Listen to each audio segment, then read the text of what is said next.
Greetings to you all and welcome to another episode of Damole News. Hope you guys are doing fine and thank you so much for stopping by. I no longer recognize APC. I don't believe my party want to tackle Nigeria's challenges, says El-Rufai, slams President Bola Ahmed Tinubu while speaking in a press conference in Abuja.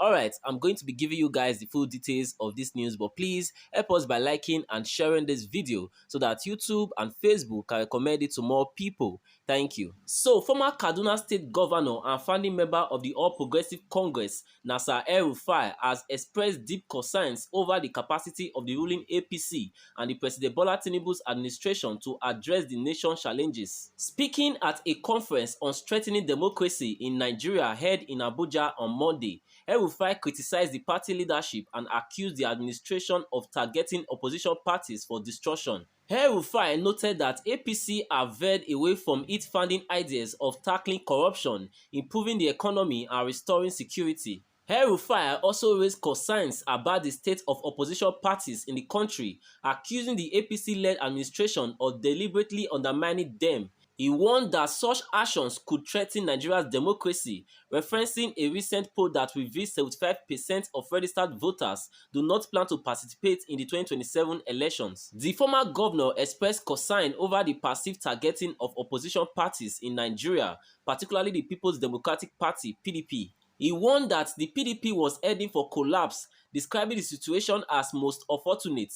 El-Rufai also claimed that the Labour Party was facing similar challenges. He referred to a conversation with Peter Obi, who reportedly expressed confusion over the state of his party. According to El-Rufai, there seems to be a coordinated effort to dismantle all opposition political parties. He stressed that need for opposition groups to set aside their differences and unite under a broad coalition to counter these threats. So, on reacting to what El-Rufai said, Biwala, the spokesperson for President Bola Ahmed Tinubu, wrote, "My senior brother, if you were to be in the government and cabinet, would you have heard and expressed the same position? History is replete with examples. It is a government you participated in its formation that you now want to unseat, Abba Malam." So, also reacting to this, the Arise TV news team dismantled El-Rufai for coming out to discredit APC, saying that he's coming out to say all these things because he's not in power under President Bola Ahmed Tinubu. Alright, I will let you guys listen to them and then I'll be right back to conclude the video. Where so illiterate, semi-literate, cunning.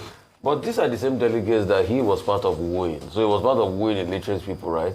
These were delegates that he and some other people were cutting in favor of who they were supporting for president. All of this, I put it to Mr. El-Rufai. If that security clearance had scaled and he had become minister, will he still see all of these things that he's saying? Let's call it speed a speed. Now you want to pull on the parade of the same system you supported. So in 2015, when Buhari came in, and you came in as when you came in also to leadership, you didn't know that the delegates were illiterates there, right? It's only 2023 when things didn't go your way. All right? That's when he knows, all of a sudden, that delegates are illiterate. So when the system was favoring those and those that he was in cahoots with, the system was not, they were not illiterates then. All of a sudden now, they are illiterates in the system. So when the politicians were bribing the delegates to be able to carry their votes during party primaries, they were not illiterates then. Has the opportunity when to they were change his giving mind. them dollars, they were not illiterates then. See, a man has the opportunity to change his mind, but he should also change his mind when things are working in his favor. If a man vacillates or changes his mind when things are not working in his favor, the man is a selfish man. Oh, he's seen the light. They only see the light when things are not working in their favor, Ayo. They don't see the light when things are working in their favor. Like Buala said, right? I don't support everything Buala said, but on this one, Buala 100% was spot on. If El-Rufai was in this government, will he say what he's saying today? That's the question we should ask him. Will he say what he's saying today? That's the question. All right. You see, politicians always talk when it favors them. But coming to the subject matter, yes, we've always talked about this. In fact, I'm not even concerned that the delegates are illiterates. Everywhere in the world, there are delegates that are illiterates. All right? Because you can't have totally educated people in the political system. No. They have different groups in the society. Mine is the over-monetization. I don't have a problem with delegates that are illiterate. You can be illiterate and have common sense. My problem is with the over-monetization and dollarization of the party primary system. It was after the party primary system, dollar surged up to about 700 because of the dollar they were going to get the delegates. All right. So those are the things we should talk about that. Okay. Okay, look, I blame the editors. You see, the problem with journalism is that we fall backwards to iconize people, to give people platforms, to allow them the opportunity to say things and impose their views on the public.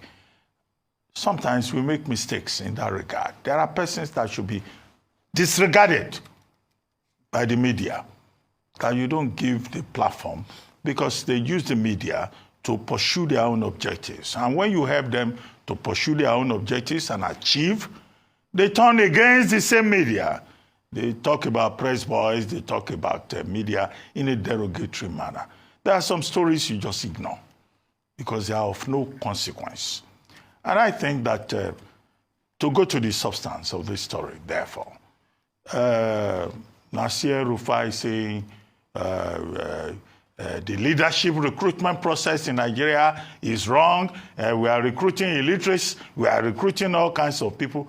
Yeah, at the level of theory, leadership recruitment process, there's a problem with it. Because it's the third 11, it's the fourth 11 that runs Nigeria at the best of the levels. You have to ask the question in Nigeria, how is it that in a country of well-educated, brilliant, well-exposed people, it's touts and crooks that get to positions of authority, either from the military extraction or from the civilian extraction? So in that regard, it's right. But it's also being hypocritical. It's hypocrisy. Is a major issue here. He's saying, the APC, he no longer believes in the APC, but he's not going to leave the APC. He has benefited from the PDP. He has benefited from the APC. And he says, I'm not leaving the APC. He's talking about leadership recruitment. What kind of arrogance? And, I don't understand this kind of hypocrisy. Talking from both sides of the mouth. When it suits you, you talk from this side. When it doesn't suit you, you talk from that other side. Now, he says he's not going to leave the APC, but there are members of the Social Democratic Party who have said that he recently had a meeting with them. Why is he meeting with another political party? And it comes because somebody has given him the microphone to say that, I'm not leaving the APC. Is it true or not that he met with the Social Democratic Party? Is it true or not that he's trying to do the opposition? Daniel Bwala is right. He's not always right. And I don't think he has made a right choice. You can go on Twitter or X and abuse Reuben Abati as much as possible. But what he has said this time around is that, look, if Nasir El-Rufai had been made a minister, if he had been given the opportunity to dictate directions within the APC, will he come out and say this? No. This is, somebody who has lost out in the power game complaining. And all of us should see through all these shenanigans. And that's why I say, well, maybe the editors will say it's news. And maybe they just want to expose his hypocrisy. So maybe the purpose of the editors is to say, look at this hypocritical man. And why do they all take us for a ride?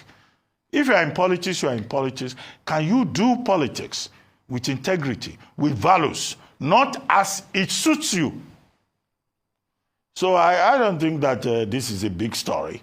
El-Rufai saying, I no longer recognize the APC. The same APC platform that he has benefited from. So which platform is he going to use next? Okay? He has benefited from the PDP platform. He has benefited from the APC platform. He has written a book where he says he's the accidental public servant. Yeah, what is the next accident that he's planning and that he will embrace with confidence and, his usual rhetoric? Please, please, please. It's early morning. I don't want all kinds of persons coming to me saying they are intelligent and they understand in Nigeria. You should know that there are intelligent people in other places as well. But however, the point that he has made about leadership recruitment, I agree with that at the level of theory, to the extent that leadership recruitment in Nigeria is a problem. We have a country of really talented people, and touts and crooks are more successful. Even musicians are more successful than properly educated people. That's the kind of country we have. Theoretically, yes, he has a point there. But to grandstand about how illiterates are running Nigeria, that's absolute tosh. Say that to him. Repeat it to him. All right. So my people, that is it. I saw this news and I decided to share it with you guys. So please let me know your opinion in the comment section, and please help us by liking and sharing this video so that YouTube and Facebook can recommend it to more people. Thank you so much for your time, and God bless you. Amen.